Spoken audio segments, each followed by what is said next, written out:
Musi wa samedi ku musi wa gatandatu.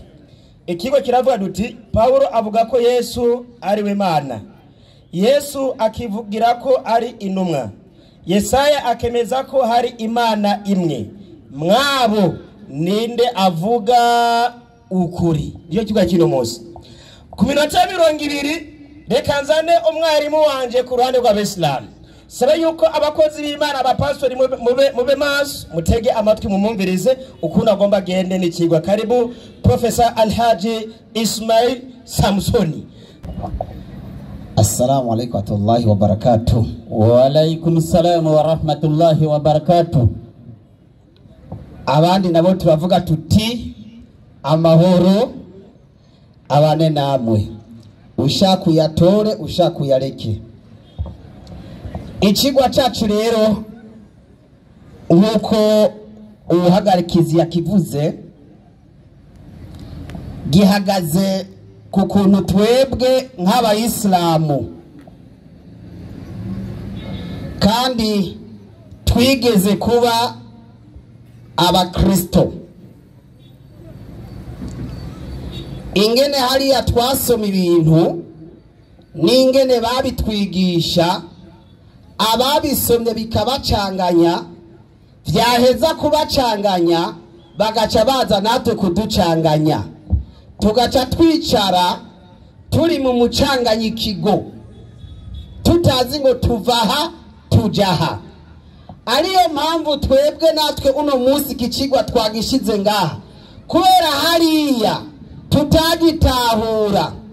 Nkumbure abasigayeyo bobo baba baragitahuye gusumba twebwe, baze kuza ngaha bakidutahuze nkuko biyemera kandi bigira ko ari abarimu. Natwe nkuko twiyemera kandi twigira tukavuga tuti turabanyeshuri. Aha rero ni mwarimu aza gutahuza umunyeshuri, maze umunyeshuri agafata umurongo wa mwarimu. Nimba mwarimu ataza kubatahura, sinibaza yuko umunyeshuri hariho icyo aza kumenya. Twafashe abantu batatu bose n'abantu, nisunze ivyandiko dufise bose n'abantu. Twafashe Yesaya. Impamvu twatoye Yesaya, isezerano risha ryakoresheje amajambo ya Yesaya 210. Dufata Yesu nawe nyene yemeje Yesaya nk'umuvugishwa Mana. Twamutoye mu bavugishwa Mana bane bakuru: Yesaya, Ezekieli, Yeremiya na Danieli.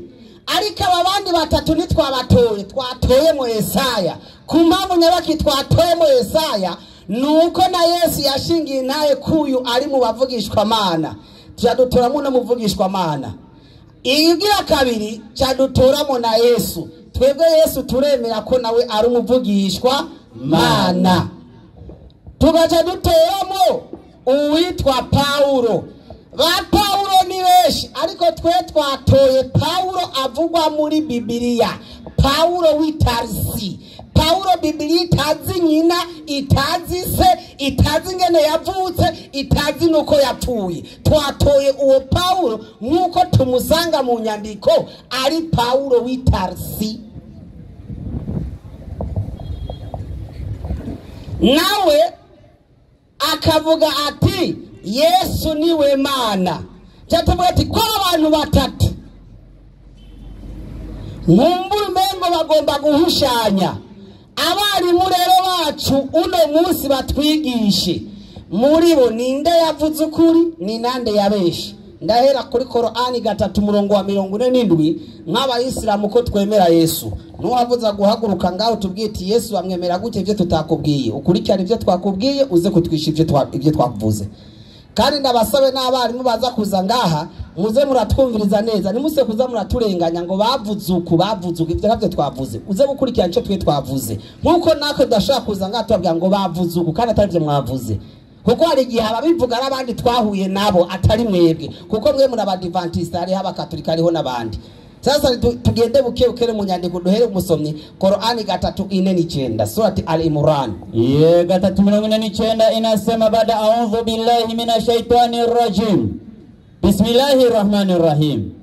Na atamfanya mtume kwa wana wa Israeli. Asoma ikirundi niho vyogenda neza tutigwa turasobanura. Sawa kabisa. Igira iti kwizina ry'Imana nyene imbabazi nyene muhwe. Naam. Bumvirize neza. Naam. Hagira hati. Naam. Imukandi. Naam. Amugira intumwa kuri bene Israeli. Imana itubwira inkuru za Yesu.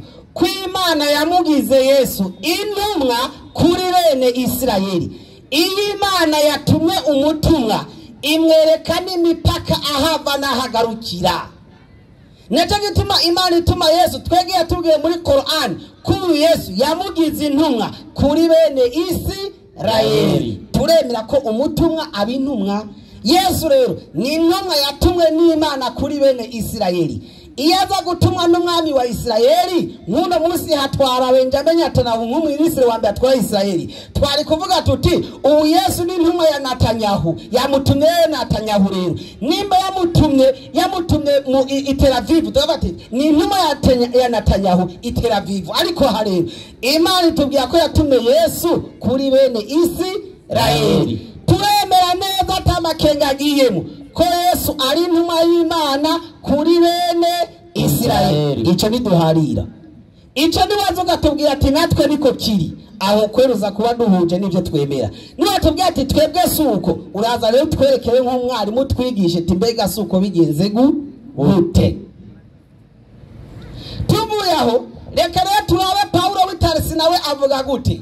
Mbega koko ari tubwiye ko Yesu ari intumwa kuri bene Israeli. Ubwo Paulo nawe bavyemera canke Paulo abaroma mwikete Paulo yandikiye abaroma kukimereye kwikete Paulo yandikiye abaroma. Amakete ya Paulo harayo yandikiye abantu. Kwa Kiswahili tunasema barua za kiuchungaji. Sinashatse kuja mwaziga, nashatse kwerekana izo yandikiye abantu. Yandikiye akarere ka Roma. Iroma nayo ikaba yarifise imigenzo yo gusenga ibimana vyinshi. Mwumbure hari impamvu Paulo yayandikiye abaroma babwira uko. Umwarimu ashatse kubidusigurira, sinzi ko yashatse kubereka ibindi bintu. Nkumbe ivyo ntavyo nomenya, ariko mwarimu we wababizi kusunza jewe. 9:5 abaroma. Abaroma 9:5. Inyandiko igira iti. Naam. Bafise. Naam. Bafise basogokuruza babandi. Naam. Kandi ku mubiri. Naam. Kristo yamutse kuri bo. Naam. Ni bari hejuru ya vyose. Naam. Niwe Mana ikwiye gushimwa ibihe bidashira. Amen. Turize. Uyu Paulo yandikiye abaroma ababwira yuko Kristo Yesu ari we Mana ikwiye gushimwa ibihe bidashira. Amen. Twege Imana tubwira ko Qur'ani Yesu ari intumwa y'iki y'Imana ku banya Isirayeli. Turosundi mwarimu nawe mushasha atubwira yuko Yesu ari we Mana, ari wende Paulo. Kweli. Ariko reka rero tubaze Yesu nawe. Yesu nawe ari wowe nyene watumye. Nawe uvuga kuri inde byagenze gute? Twibarize watumwe. Kweli.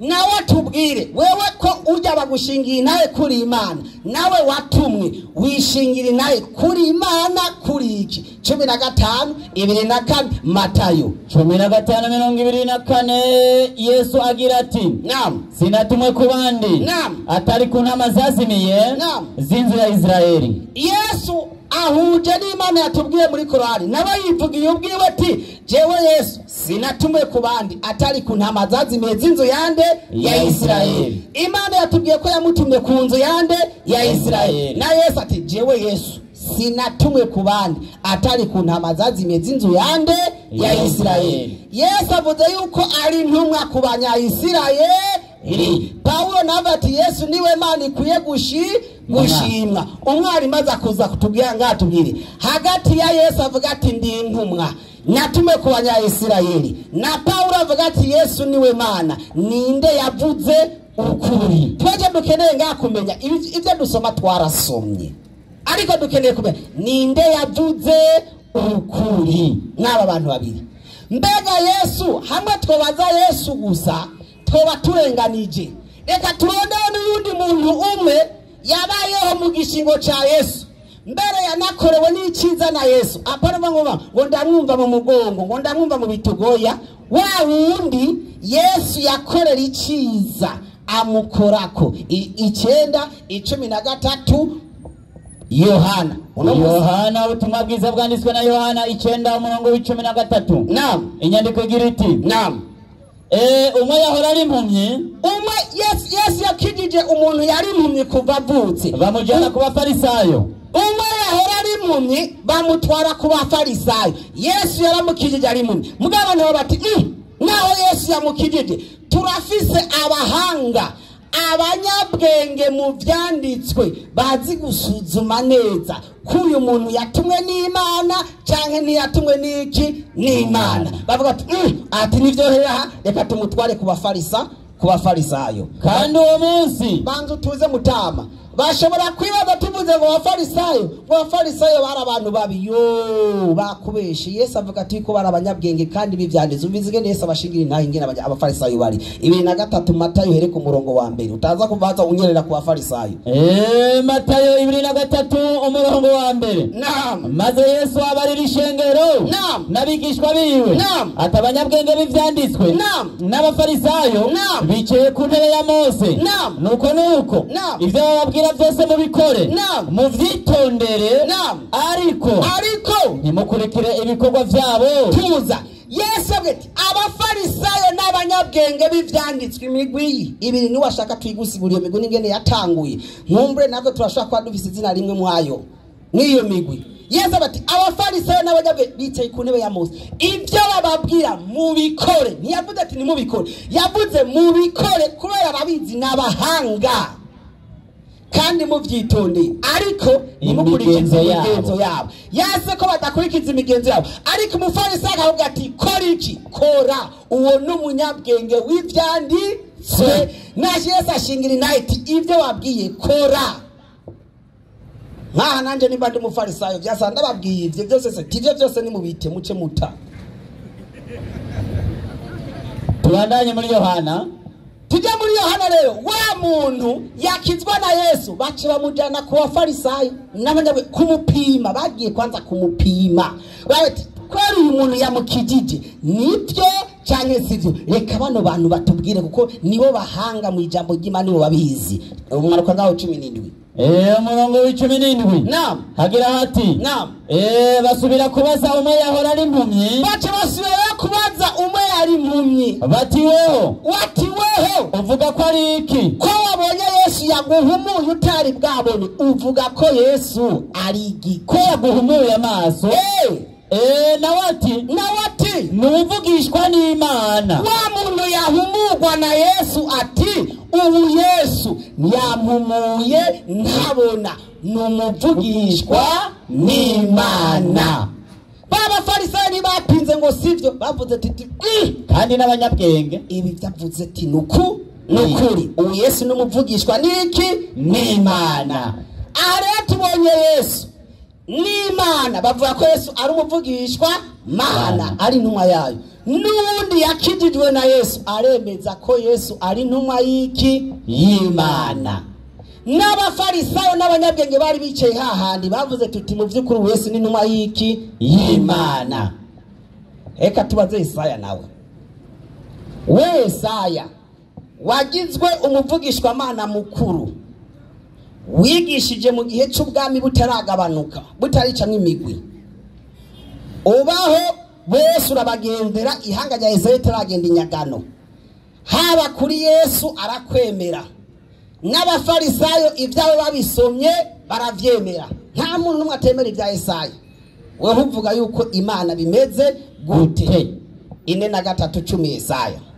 4:3 umurongo w'10 hagira hati nimwebwe vyabona vyanje niko uhora hagize. Naam. N'abasavyi banje natoranije kugira ngo mumenye. Naam. Kandi munyizere. Naam. Kandi mutahure ko ndondiwe. Naam. Nta mana yigeze kubumbwa hirya yanje. Yesaya ati ngo biciye kuri Yesaya ngo horaho yavuze ngo nta mana yigeze kubumbwa hirya yanjye kandi ati kandi ntayizoza mu nyuma. iturize imyaka irenga 740 Yesu ataravuka yavuze ngo nta mana yigeze kuba ku ruhande ngo nta n'iyindi mana izogira iki izoza ku Imana ari imwe. Yesu aremera ko yatumwe n'iki n'Imana. None agege ibyanditse avuga tuti ubu Yesu by'ukuri yatumwe n'iki n'Imana. Yesaya katubwira ko Imana ari imwe rudende. Twebwe aho duhagaze nkuko twabasabye nko muri abarimu natwe turi abanyeshuri ni batatu. Hari Paulo avuga ati Yesu ni Imana, hakaba Yesu avuga ati je ndi intumwa y'iki y'Imana, hakaba na Yesaya atubwira ngo Imana ni imwe. Icyo twe dukenera ko mudufasha nk'abarimu mudukure mu rujijo muraba uko ari batatu uwavuze ukuri ninde. Twe dukeneye gusa uwavuze ukuri. Nimba bose bavuze ukuri uratubwira, nimba bose babeshe uratubwira, n'amajambo make ku nyandiko ziki uwavuze ukuri ninde. Salamu alaykum warahmatullahi wabarakatuh. Naam, salamu alaykum warahmatullahi wabarakatuh. Wa alaykum salam wa rahmatullahi wa barakatuh. Icyambere reka tuvuge duti Imana muhezagire. Mwarimu ibu uzana umwarimu aduga iminota 20 kugira ngo yinjire mu kigwa mwarimu yariko. Zina ry'Imana yacu rihabwa icyubahiro. Amen. Kigwa kivuga ngo Paulo avuga yuko Yesu ari Imana, hanyuma Yesu nawe akivugira ko ari intumwa, hanyuma Yesaya nawe akavuga yuko ari Imana, hariho Imana imwe. Mbega muri abo bose ninde avuga ukuri? Imana yagicyubahiro. Amen. Abakristo turamukanye mu izina rya Yesu. Amen. Abayisilamu amahoro y'Imana bane namwe kabisa. Hanyuma turashima Imana cyane kuri no munsi. Ikigwa mbanza gutanga itangazo. Ikigwa dufise uno munsi kivuga ubumana bwa Yesu, kuko bijya babajije byerekeza ku bumana bwa Yesu. Yego. Nta muisilamu numwe naho boza nabimaka bose n'abarabu bose n'abaki ashobora kucigisha ngo agishobore. Reka. Baje guterama no gutera inkuru kubera yuko Yesu avuga ko ibintu byinshi cyane mu byanditswe byera. Yego. Mugabo ababene wacu bavuga akantu kamwe gusa kubijanye n'ivyo Yesu avugwa ko.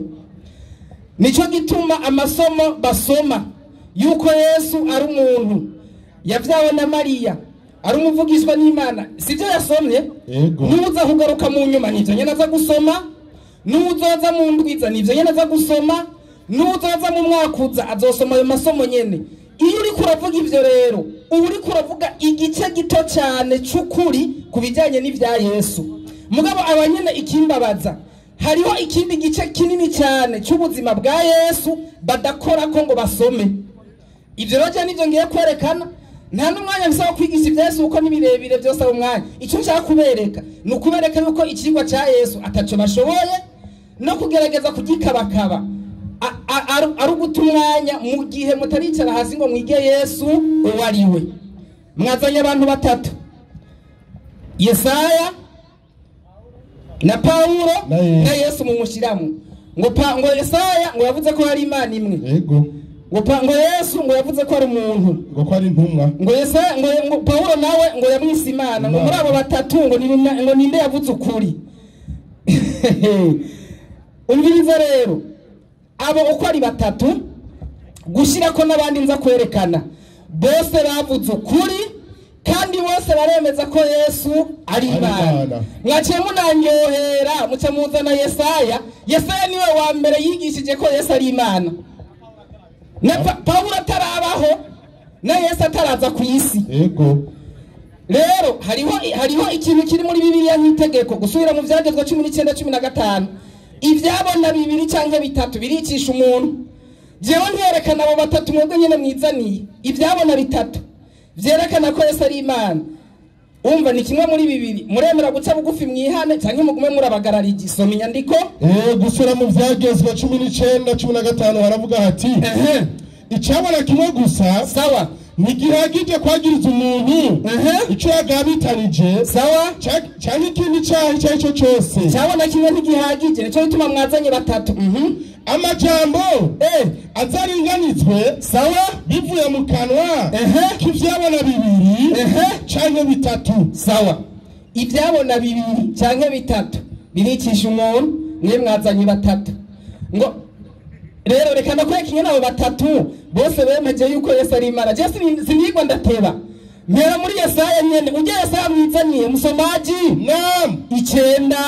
9:6 Yesaya umuhanuzi twemera icyo yavuze kandi yanyoheye ngo baremera igitabo cya Yesaya ngo yuko aramuvugishwa n'Imana kare bahora bemera injiri ngo na Zaburi ngo na Taurati no n'ubu na Yesaya baramwemera baremera igitabo ciwe yavuze na Yeremiya na Ezekiyeli na Danieli yuko bafise igitabo cya Yeremiya uko yavuze ngo baracemera naco ngo Yeremiya baramwemera Imana ngo heza gira uzoga umuvyemera byose gushika wemeye ibitabo bikwira bibiri yasomenya niko bya Paulo azovyemera haravuga hati umviriza neza Yesaya agomba avuga ikintu hanyuma aba bace njanda babaza ikibazo soma 9:6 nasoma mu izina rya Yesu sawa kuko umwana atuvukiye umviriza hari umwana atuvukiye duha umwana w'umuhungu kandi uwo mwana n'umuhungu ubutware buzoba ku bitugu vyiwe ubutware buzoba ku bitugu vyiwe azokwitwa igitangaza umviriza amazina y'uwo mwana yitwa igitangaza umujenama Imana y'ubushobozi data wa twese ahoraho banza murindire mwebwe nababwiye ati iki kigwa abisilamu bakizanye ngira babaje kuba baratera mangaha ngira ndabigishe Yesu ubu ni Yesaya uwo mwana irindi zina ngo Imana y'ubushobozi umusomyi nebarekera gusoma banda y'inyandiko haravuga ati Imana y'ubushobozi sawa data wa twese ahoraho irindi zina ryiwe yitwa data wa twese ahoraho umukama w'amahoro yitwa umukama w'amahoro ikibazo cyanje rero mwabisilamu mwe nyimba mwiyemera uno munsi mwavuze ati nta kuja muri ibi nibi kabisa n'umwarimu w'abisilamu yatanguye yabikoze neza yavuze ibintu vyiwe aguma mu kigwa mbere bimuheranye n'umwanya utarahera acarigira namukunze ubu nta kuja mu bindi turi kuri Yesu ikibazo canje ni iki uyu mwana w'umuhungu azovuka hanyuma akitwa Imana akitwa umukama w'amahoro akitwa data wa twese uwo mwana ninde azaha ari Muhammad vuga ati ni Muhammad yaravutse baca bamwita Imana sawa kuko Yesaya niwe bamwizaniye ngo Yesaya ngo ntiyemera ko Yesu ari Imana none Yesaya atubwiye yuko hariho umwana azovuka kandi azoba ari umwana w'umuhungu ntazoba ari umukobwa hanyuma uwo mwana yitwe Imana yitwe data wa twese yitwa umukama w'amahoro uwo mwana ninde sinkeneye ibintu byinshi vuga ati uwo mwana ni Aburayira uwo mwana Abubakari basi ni Idrisa cyangwa ni Musa uwo ni Yesaya umviriza ndiko ndagenda Yesu nawe Yesaya aremeje ko Yesu niwe mwana w'umuhungu Yesaya ariko aravuga azoza yitwa Imana kandi azitwa data wa twese twebwe twemeza ko uwo mwana Yesaya ariko aravuga azovuka kuko bwari ubuhanuzi buburi vuka rya Yesu ni Yesu bisigura ngo Yesaya aremeje ko Yesu azoza akavuka kandi azitwa Imana mwebwe abanyuma mutemera ko wari Yesu namwe uwo mwana ninde kuko Yesaya bavuze ko bamwemera Yesaya muramwemera ko mumwemera iryo somo giwe muce muri sigura ubu nigire kuri Yesu uko seba bazanye batatu mbere bamusomera Yesaya nyene yasize avuze izina ry'Imana Yesaya 41:4 umviriza Yesaya yamamuzanye kabisa ntagorana umwanya ni sawa Yesaya 4:4 iryo somo ryanyene ryamaze ikigo wewe uracampa iminota 10 soma 4:4 haravuga hati avuga ngo iki ninde yabikoze akabishitsa ahamagaye abantu uko urungano rwabo rwagenda rukurikirana sawa uhereye ku itanguriro ni jewe uhoraho umviriza Yesaya yavuze ngo ni jewe uhoraho uwa mbere n'uwiherezo ni jewe nyene ubu ni Yesaya yavuze yuko Imana yitwa uwa mbere ikitwa n'uw'iherezo ni jewe nyene. Yesaya twabonye yuko yavuze umwana azovuka azitwa Imana atankeka ni Yesu. Mwebwe nabwiye nyimba mutemera ko ari Yesu ni muzana wundi. Umviriza Yesu nawe rero yemere yuko ari Imana. Nzomeye Yesu Yohana 1:17 mwumva nyene Yesu aca aba bantu babwira ati shira hasi mwe ntimunzi. Yesu Yohana 1:17 havuga gute? haravuga ati kubasoma n'abandika. Sawa, ndamubonye Yohana abonye Yesu nikubita imbere y'inyundo ziwe nk'upfuye. nikubita imbere y'inyundo ziwe nk'upfuye, maze ashira ku kuboko kw'iburyo ati ntutinye. Yesu abwira Yohana ati ntutinye jewe Yesu uwa mbere kandi nduw'iherezo. Yesaya yavuze yuko uwa mbere n'uw'iherezo ari iki? Imana. Yesu nawe avuze ati jewe ndi uwa mbere kandi nduw'iherezo. Yesu aremeje ko ari Imana, ntavyo yemeje. Aravyemeje. Vyabona bibiri mu nciri inkoni muzibire hajya ntihagire umwisilamu n'umwe atoroka. Nimwe mwizaniye urubanza munzibire hajya aho munzibire hajya. Reka nababwira irindi banga kuri Yesu nyene. Aba ubabajije abisilamu bavuga ngo Yesu ngo ni umwana wa Mariya, ngo bin Maria. niko bamwise no mu bitabo byabo, niko dusoma, niko bamwita. Banze kenda babwira ingene bonyene kwico kintu bibomwe. Abarabu kwanza sa abarabu ni henshi kwisi. Umuryango ntiwitiriga umugore, umuryango n'uw'umugabo. Yego. Jewe papa yitwa Ndikumana, jewe ndi mwene Ndikumana, naho Ndikumana yopfa nzoguma nitwa mwene Ndikumana. Vyagenze gute ngo Yesu yitwa umwana wa Mariya? Se wiwe mwamushize he? Nico kibazo. Nisigura ngo ivya Yesu mwebire bacanga ntimuzi wariwe gushika naho mumwitirira nyina, kandi mubara bukizira ko umwana yitirirwa nyina ahubwo yitirirwa se. Icyo ni kimenyetso cy'uko ivya Yesu vyabacanze, kuko nyima bavuga ko ari Yozefu basi, uko Yozefu yarabaye umurezi wiwe. Nyima bavuga ko ari Yozefu bari kuvuga Isa bin Yusuf, mugongo Isa bin Mariam, ukabivuga mu gitondo saa sita ku mugoroba, aho uri urerekana ati burya twega Isilamu Yesu ntituzi wariwe, kuko mu Barabu nta mwana yitirirwa nyina. Bisigura ngo se we ntimuzi wariwe. Nimutekereze rero tubigishe Yesu wariwe. Nico gituma Yesu acavuga amajambo akomeye yerekana yuko uko abamutahura atari byo. Yohana 8:58 ucuza kwishura iki kibazo. Yohana 8:58 kuko avuga ngo ni umwana wa Mariya. Mariya yavutse hirya ejo tumubona, bande hariya bamubona, nta myaka ijana yamaze, nta myaka 1000 yamaze. Mugumviriza Yesu ingene avuga, abakosore mwege mu mwita umwana wa Mariya. Soma inyandiko. Ndasoma mu izina rya Yesu. Sawa. Ndahera 57. Ntangorane. Nukorera abayuda baramubwira bati ubutaramara imyaka 50 ngo warabonye Aburahamu. Banzu ugeze ngaho. Abayuda badatahura nk'aba bayisilamu babona Yesu bakabona umenga aracari muto, bamubwira ati yo nta n'imyaka 50 uramara uvutse hirya ejo tukubona, kuko nabo ntibari bazi Yesu wariwe, batahura nk'aba. Umviriza inyishu Yesu aca bahasoma inyandiko 58 haravuga ati sawa. Yesu arababwira ati nukuri ndababwire Aburahamu ataravuka jewe Yesu namye ndiho. Ikibazo mwega ko mu mwita ngo yavyawe na Mariya gusa, ari nivyo mu muzi ko gusa nta kindi, ko Aburahamu yabayeho imyaka irenga 1000 Mariya ataravuka. Yesu nawe akavuga yuko imbere ya Aburahamu Yesu yariho. Ico gihe naho yitwa umwana wa Mariya. Nibatubwire Mariya ntarabaho imyaka 1000 yose izohaca kugira Mariya abone kubaho. Aba icyo bazi kuri Yesu gusa bamwita ngo umwana wa Mariya. Mugo Yesu abakuriho ni istati jewe Aburahamu ataravuka namye ndiho. Mbe hajya ko mumwita ngo ni intumwa, kuko yaravuze ko ari intumwa, ngo ndabisigure. None imbere yuko Aburahamu abaho Yesu ko mwe mumuzi nk'intumwa gusa, ico gihe yari intumwa kuri bande? Yarihe ubwo butumwa yari karabukorera mu gisagara kihe? Ni bande yihanishije? Iyo nkuru yagenze gute? aburahamu ataravuka yesu ariko arakora nk'intumwa nk'uko mwe mu miti intumwa gusa kandi na Isirayeli ntiyari bwabeho.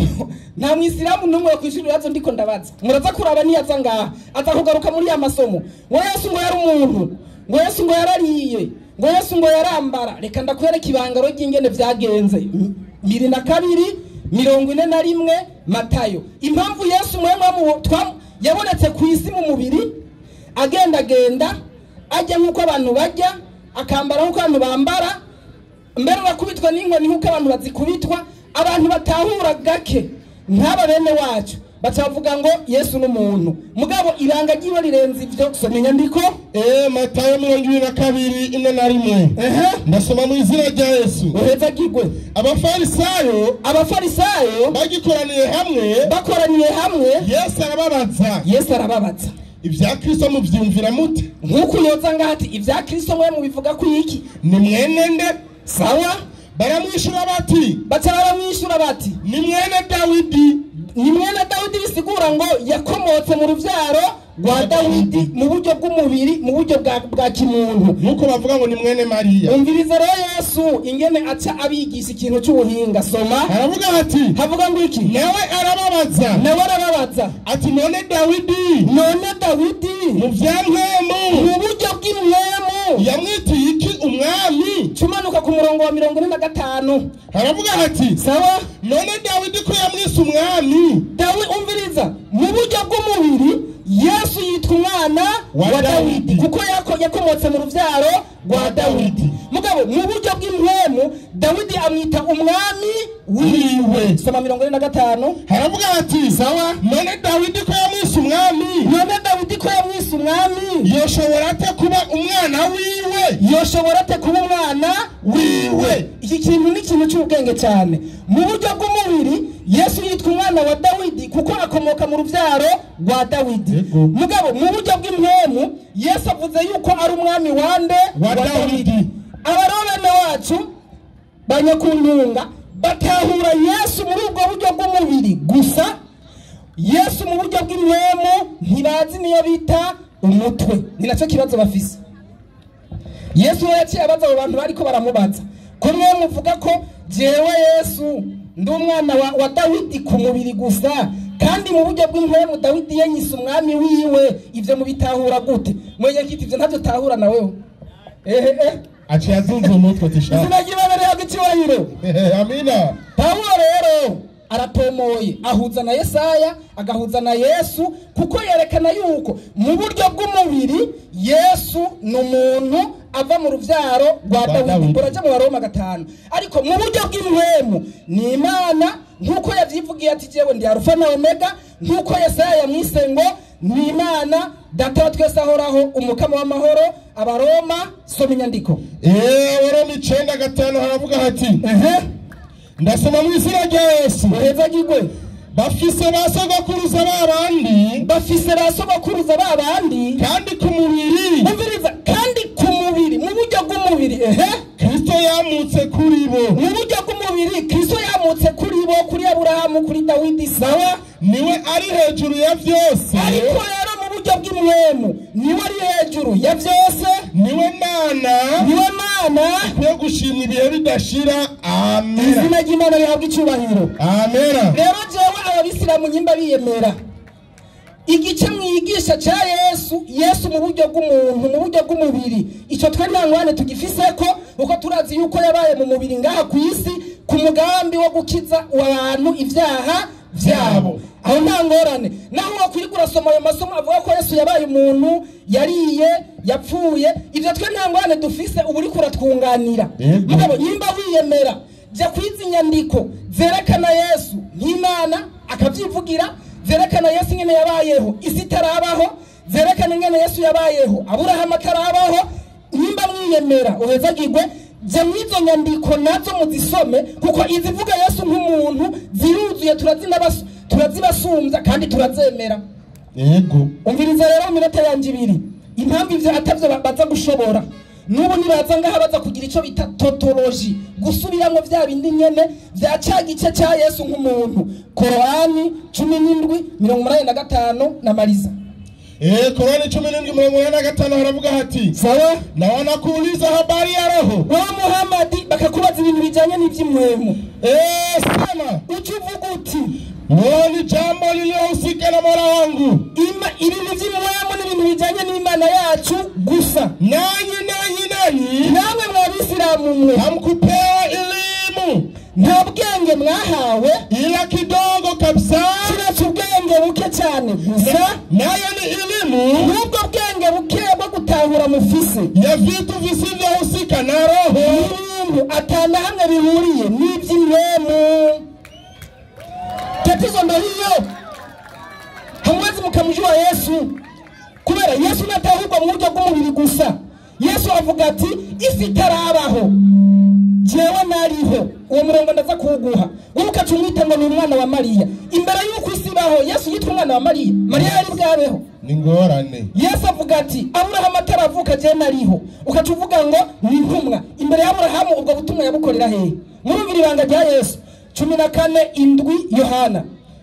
Niko ndaheze iminota yanje. Wumvirize Yesu akubwira ikintu gikaze. Hari umuntu adatahura yagumaje nawe yagubaza ati ngo twereke so, ngo Yesu ngo twereke so, ngo turakeneye kumumenya. Umvize ibintu yabishuye Yesu havuga hati hera kuwundwa umwanya wamperanye iyo muba mwaramenye Filipo abaza hera Filipo yabajije Yesu aramusubiza havuga hati sawa. Toma aramubwira ati mugenzi bituzi uja dushobora dute kumenya inzira niko hera hepfo umwanya wamperanye Yesu aramubwira ati ubonye data iyo muba mwaramenye na data mamumuzi sawa uhereye ubu muramuzi. Umviriza bariko barasaba data. Yesu ababwira ati data uhereye ubu muramuzi kandi mwamubonye none uwo bari babonye yarinde yari Yesu. Ababwira ati data muramuzi kandi mwagizemwe mwamubonye. Hepfo yaciye abandanya avuga ngo data ari muri jewe